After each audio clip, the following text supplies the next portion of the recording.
Ayan guys, yung isa pang niluluto na adobo or humba. Pwede na din, masarap. Ayan na.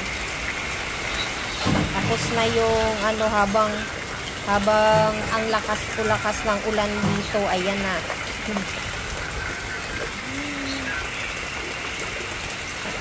Ay, nakaano pala, naka-zoom. Wait lang. Ayan.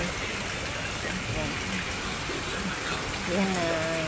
Dito lang sa labas kasi may niluluto din sa loob.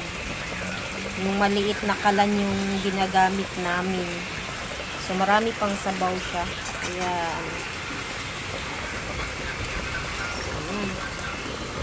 Uusok-usok pa. So, bye-bye guys.